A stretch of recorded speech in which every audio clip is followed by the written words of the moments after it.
जिस स्थान पर बैठे हैं, जिस पान भूमि पर जी। कालांतर में सरजू यहाँ बहती थी, सरजू में ही कान्हा से बाबा रहते थे। और सरजू के तलहटिया में सरजू के जल में ही बेरहावा को यहाँ की जनता पाई। उस समय मैल ग्राम जलाभाव में त्रस्त था, पशु पक्षी जीव जंतु जलाभाव में कान्हा से त्रस्त थे। गऊओं को, चरवाहों को बाबा बड़ा सम्मान करते थे, मानते थे। चरवाहों ने निवेदन किया बाबा के हम लोग की यही दशा रहेगी। बाबा ने कहा प्रसाद दिए, बच्चा यहाँ से जल्दी भाग जाओ, भाग। जनता यहाँ से भागी है। घर जाते जाते इतना वृष्टि हुई कि मैलिया में जल मग्न हो गया, गांव पोखरा तालाब सब भर गया। इस प्रकार से महाराज जी के प्रति आस्था लोगों की बढ़ती गई और बाबा का मंच बना दिए लोग जल में। जल मंच बनवा करके रहने लगे। जनता जनार्दन आती थी, नौका के द्वारा दर्शन करते थे और बाबा के दर्शन करके सबकी कामनाएं पूर्ति होती थी। बाबा के चरणों में जीवनी इनकी बड़ी विलक्षण है। बाबा से जैसे आप पूछ रहे हैं वैसे ही जनता पूछती थी। पत्रकार भाई पूछे हैं, स्वामी जी आपकी आयु क्या है, आपका जन्म स्थल क्या है? तो बाबा ने ही कहा बच्चा मेरा जल से प्राकट हुआ, मेरा ईश्वरलीन अवस्था है।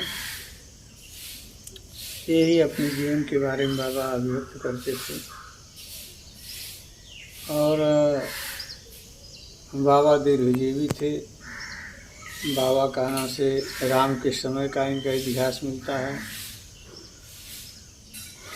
वैष्णो देवी घोर तप की है महाराज जी, वहाँ पर जलेश्वर बाबा के नाम से जाने जाते हैं।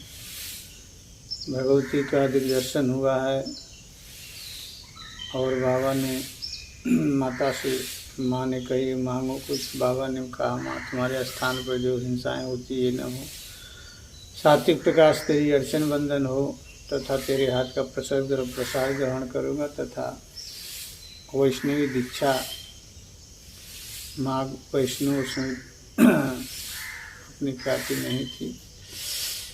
तो बाबा माँ के हाथ का खिचड़ खाए और वैष्णवी दीक्षा दिए।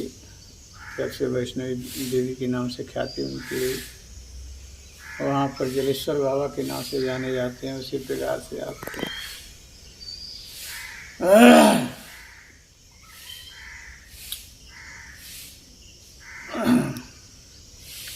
गया जिला में भी कुछ काल तक महाराज जी वास किए हैं, तथा आपके का नाम से नर्मदा के तट पर दीर्घ काल तक अमरकंटक के जंगलों में तप किए हैं, जहाँ की अलाहा बाबा के नाम से जाने जाते हैं। आपके का नाम से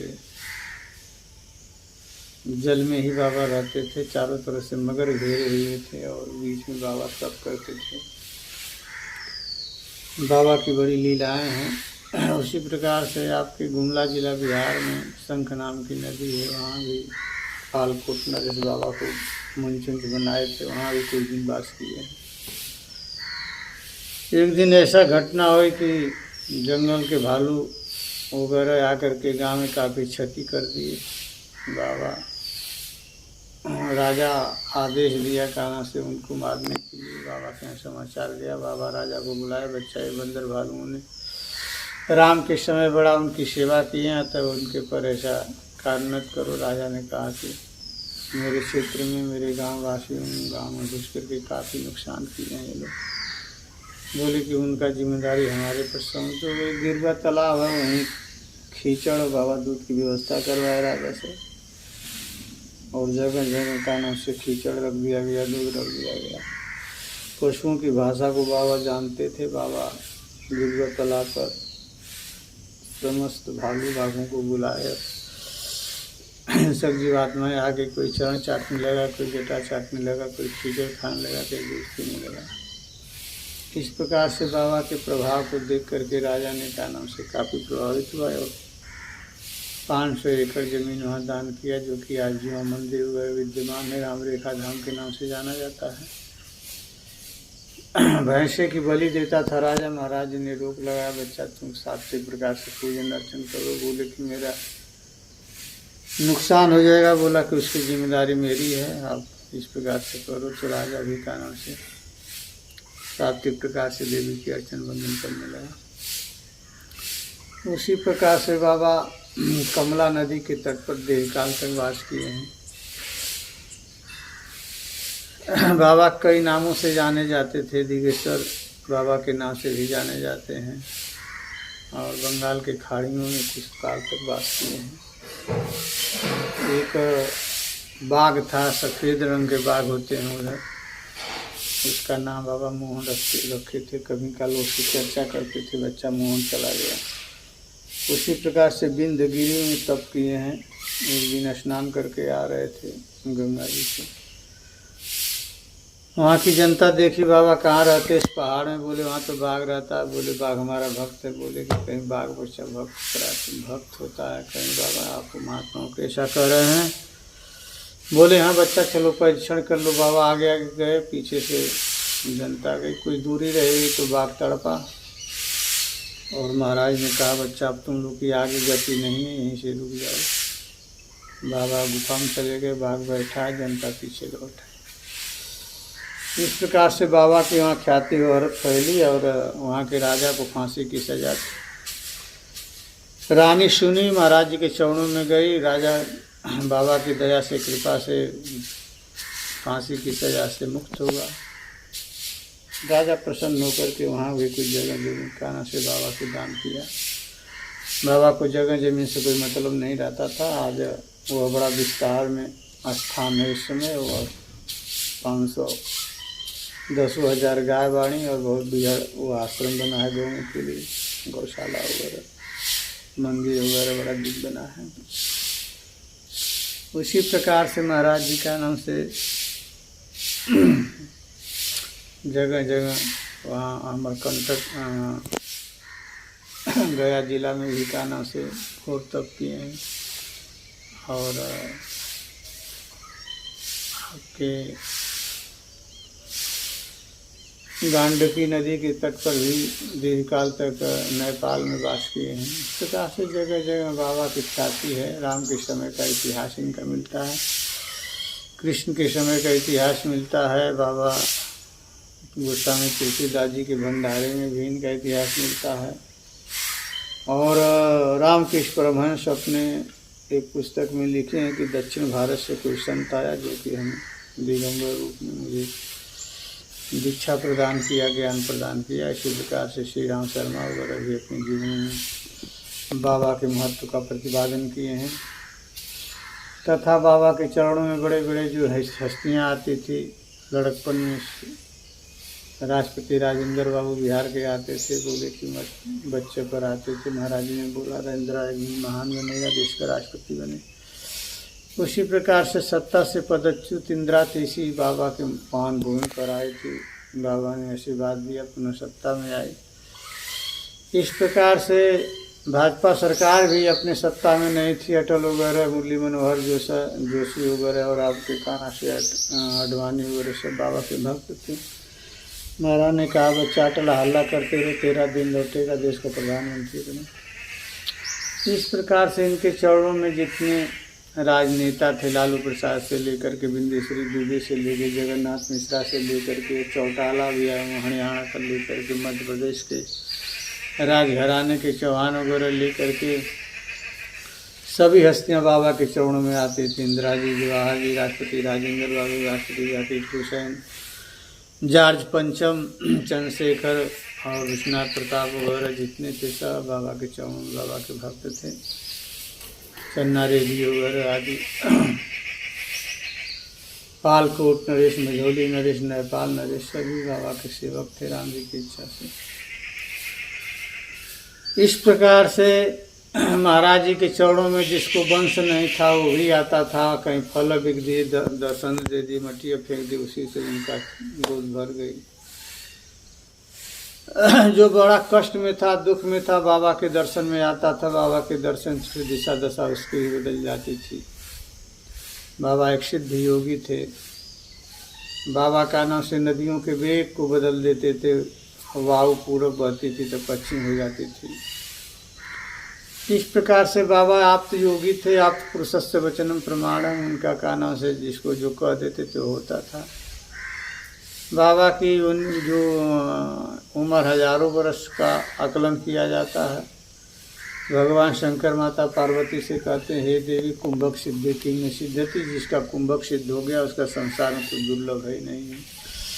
शरीर अंत संचारी वायु प्राण है, जो प्राण पर विजय प्राप्त कर लेता उसके लिए कोई दुर्लभ संसार में नहीं होता है। और सबसे बड़ी खेचरी मृदा बाबा को खेचरत्व प्राप्त होता है, जिसके प्रभाव से न रोग मरण तंद्रा न निद्रा न सुधा प्रसा न च मूर्छा भवे तस्य मुद्रा वेति खेचरी, जिसके प्रभाव से न भूख लगे न प्यास लगे न निद्रा लगे तंद्रा लगे, वह उनको विद्या प्राप्त थी। तथा तक्ष के नाविद्रष्टव्य विषम तस्य न सर्पति, तक्षक विषैले सर्प भी यदि नष्ट दे तो उसको विष का असर उनको नहीं होती थी। मृत्यु मातंग केसरी, और यमराज भी उनका बाल माता नहीं कर सकते थे। अतः बाबा इच्छाधारी थे, इच्छा से ही इस कलेवर का उन्होंने बदलाव किया। बाबा के बारे में जो भी कहा जा सब थोड़ा है, न जाते हुए कोई देखा न खाते हुए देखा, कब गए कहाँ गए, कब कहाँ प्रकट हो गए, कहाँ एक शरीर यहाँ उपदेश दे रहे हैं, दूसरी शरीर से कहीं अन्यत्र उपदेश दे रहे हैं। इस प्रकार से बाबा की जीवनी बड़ा विलक्षण है भैया हो। आज भी ज्योति रूप में कभी कभी किसी रूप में यहाँ भक्तों को चथा दर्शन देते रहते हैं। इनका परिसर सिद्ध है, जो श्रद्धा निष्ठा से आता है उनकी कामनाएं पूर्ति होती है, उनकी इच्छाओं पूर्ति होती है, उनका दूध रहता भागता है। महाराज जी के बारे में जो भी कहा जाए बेटा सब थोड़ा है, जो भी प्रतिपादन किया जाए सब थोड़ा है। गुरु की महिमा जो भी व्याख्यान दिया जाए सब थोड़ा है। बोलिए गुरुदेव भगवान की जय। नीम करोली बाबा और देवराहा बाबा का मुलाकात हुआ है कि ना? नहीं, बाबा के यहाँ ये लोग आते थे, महाराज जी कहीं जाते नहीं थे। और कभी काल उपाख्यानों में आया है, उनके पास में कोई संत रहता था, बाबा के दर्शन में गया था, बाबा प्रसाद दिए। और बाबा नीम करौली के बारे में कहे, बच्चा वो मेरी आत्मा है, महान आत्मा है। और इस प्रकार से महाराज जी को उपाख्यान कभी काल वीडियो के माध्यम से ध्यान देंगे तो सुनने को मिलता है। अच्छा, एक प्रसंग बड़ा सुंदर आता है। चरणों में धर्म सम्राट करपात्री जी महाराज, शंकराचार्य, रामानुजाचार्य, रामानंदाचार्य, आपके जो है महेश जोगी, धीरेन्द्र ब्रह्मचारी, और आपके काना से श्री राम शर्मा वगैरह सभी हस्तियाँ आती थी उनके चरणों में। गोरख पीठाधीश्वर वगैरह, सतुआ बाबा वगैरह, आपके गढ़वा घाट के जो संत लोग आते थे। तो चारों संप्रदाय के संत, रामानुजी, रामानंदी, वैष्णव, शैव, सभी बाबा के, हिंदू, मुस्लिम, सिख, ईसाई, कोई बचा नहीं था। महाराज जी के कारण से कोई भेद नहीं था, सबको समदर्शित देखते थे, सब बाबा के सबके थे, बाबा सबके थे, बाबा के सब था। इस प्रकार से उनकी जीवनी थी। बाबा की जीवनी में कोई भेद नहीं था कि फलाना है फलाना, इसलिए सभी संत समुदाय जो है बाबा को मानता था, बाबा उन लोग को मानते। बाबा एक भविष्यवाणी किए थे राम मंदिर के बारे में, बाबा जो राम जन्मभूमि के संदर्भ में धर्माचार्यों का कारण से जो बटोर था उसमें महाराज जी बुलाहट पे गए थे, उसमें आशीर्वाद दिए। शिला जो रखी गई थी 5 ईंटा का स्पर्श किए और बोले, बच्चा एक दिन समय आएगा तो अपने आप सब हो जाएगा, देखिए समय आए तो अपने आप राम जन्मभूमि बन गए। बाबा कहे थे कि एकदम शांति के साथ हो जाएगा। हाँ, शांति के साथ। और देखिए इतने वर्षों के बाद देवराहा बाबा के बारे में एक प्रसंग आता है कि 1962 का जो कुंभ हरिद्वार में लगा था, उस समय कोई हाथी शायद पागल हो गई थी। हाँ, किसी संत की हाथी काना से पागल हो गई थी, तो उसको गोली मारने का आदेश हुआ डीएम को। तो महाराज जी के पास में आया, बोला महाराज जी सब पुण्य कमाने आया है, हमको इस पावन पवित्र नगरी में हिंसा करने का आदेश हुआ है। बोले बच्चा ये प्रसाद लो तुम्हारा है और ये हाथी का ले जाओ खिला देना, और तुम्हारा प्रसाद अगर मांगेगी तो मत देना, और अपना प्रसाद हाथी को खिला देना, जाओ। डीएम डरते डरते किसी प्रकार से बाबा का आदेश मान करके गया, हाथी सूंड बढ़ाई, बाबा का प्रसाद प्रदान किया तथा दोबारा बढ़ाए तो बोली हमारा भाग है। इस प्रकार से वह हाथी ठीक हुई और पुनः काना से शासन उस महंत को बुला करके उसको सुपुर्द किया गया। इस प्रकार से महाराज जी का लीलाएँ कुंभ में आती है। एक प्रसंग आता है कि बाबा बाघों को भी दीक्षा दिए थे। हाँ, अहिंसा प्रतिष्ठा तत्सन्निधो त्याग है। जैसे आप बैठे वैसे योगी की हिंसा वृत्ति खत्म हो जाती है, तो भाग भालू हिंसक जीवात्माएं भी भक्त बन जाते हैं। जैसे हम लोग आपस में चर्चा करते हैं उसी प्रकार से पशुओं की भाषा जानते थे महाराज जी। बाघ भालू प्राणी मात्र के कल्याण के लिए दीक्षा देते थे महाराज। देवराहा बाबा के बारे में बहुत सी चमत्कारी बातें कही गई है। एक हम भी कहीं पढ़े हैं कि इस आश्रम में एक पेड़ है जो देवराहा बाबा स्वयं लगाए थे। और देवराहा बाबा के कर कमलों द्वारा जो कल्प वृक्ष देख रहे हैं दोनों, ये है जिसमें हनुमान जी स्वयं प्रकट हुए हैं। ओ, और एक कल्प वृक्ष बाबा के द्वारा प्रदत्त है, लगा हुआ है। बाबा का नाम से पेड़ पाड़ो लता पता से काफ़ी लगाव रखते थे। कल्प वृक्ष की बड़ी महिमा है, जिसके दर्शन से, जिसके पूजन से, जिसके अर्चन से दिशा दशा बदल जाती है, कामनाओं की पूर्ति होती है। जिसके दर्शन से समस्त कामनाओं की आकांक्षाओं की पूर्ति होती है, उसे कल्प वृक्ष कहते हैं। वह कल्प वृक्ष बाबा के कर कमलों द्वारा प्रदत्त है, लगा हुआ है, जिसमें हनुमान जी स्वयं प्रकट हुए हैं। देवी देवताओं का उसमें छवि अपने आप स्तुति हुई है। इस प्रकार से देवराहा की महिमा गरिमा है। चलो छोड़ो, बाद में देखिए। देवराहा बाबा तो इलाहाबाद जो प्रयाग कुंभ है वहाँ भी एक बार प्रवचन किए थे, उसका भी एक वीडियो देखने को मिलता है और उसमें गौ के बारे में बहुत सारे बातें बताए थे। देवराहा गौ को बहुत मानते थे। बच्चा महाराज जी कहते थे बच्चा गौ के गोबर में खड़ ऐश्वर्य लेकर के लक्ष्मी वास करती हैं।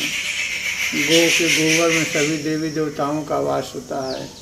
गौ के अंग में समस्त देवी देवताओं का वास होता है। गौ के रोम रोम में देवताओं का वास होता है।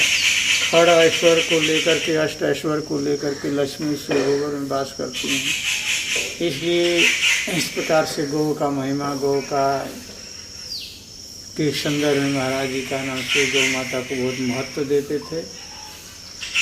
और विश्वामित्र, वशिष्ठ, सनक, सनंदन, सनकादिक सभी गौ माता का नाम से गरिमा प्रतिपादन करते हैं। अतः गौ पूरे भूमंडल की सबकी माँ है, इसलिए वंदनीय, नमनीय है। और इसलिए महाराज जी गौ का बड़ा महत्व देते थे, गरिमा, उनके महिमा गरिमा का प्रतिपादन करते हैं। यहाँ भी महाराज जी को पालकोट मझौली नरेश कोई ज़मीन दिया, जो कि बाबा अपने नाम ने गौ माता के नाम कर दिए, जो कि आज गौचर के नाम से 500 एकड़ और आज इसमें गौ माता तथा अन्य जीव जंतु, हिरन, मोर, सुअर तथा दीन दुखिया गरीब लोग अपना आजमगढ़ से, बोलिया से, देवरिया से गौ माता ला करके उसी में काना से समय से अपना रखते हैं, लोग चराते हैं। इस प्रकार से महाराज जी गौ का बड़ा मानते थे, गौ के बारे में बड़ा गौ से स्नेह रखते।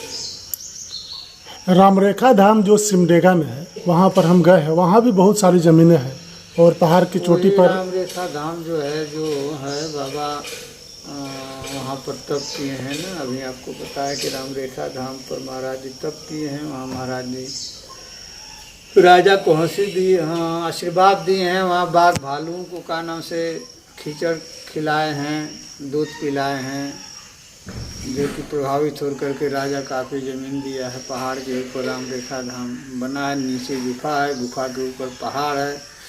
उस पहाड़ में अदृश्य ऋषि रहते हैं, आज भी सब नहीं प्रवेश हो पाता है, लेकिन महाराज जी जब जाते थे तो गुफा वगैरह में कभी काल निकल जाते थे। इस प्रकार से राम रेखा धाम में भी महाराज जी का चरण पड़ा है। राम रेखा धाम इस नाम से जाना जाता है कि भगवान राम का वह पद चिन्ह कालांतर में कुछ काल तक भगवान वहाँ वास किए, जिसका चरण भगवान का पद चिन्ह बना हुआ है। सीता माता का रसोई घर थोड़ा में संक्षेप में वहाँ दिखाता है, बना हुआ है। वहाँ पर लक्ष्मण गुफा वगैरह है, भगवान बाबा का भी फोटो वगैरह लगा है। बाबा की प्रतिमा स्थापित की गई है, बाबा की प्रतिमा स्थापित है। इस प्रकार से राम रेखा धाम की बड़ी महिमा है। वहाँ बड़ी भीड़ होती है, मेला वगैरह लगता है। और माघ कार्तिकी की शुभ अवसर पर काफ़ी काना से 9 दिन 10 दिन का 15 दिन का मेला लगता है, जिसमें काफ़ी जनता जनार्दन एकत्रित होती है और उस स्थान का दर्शन करके कृतार्थ होती है।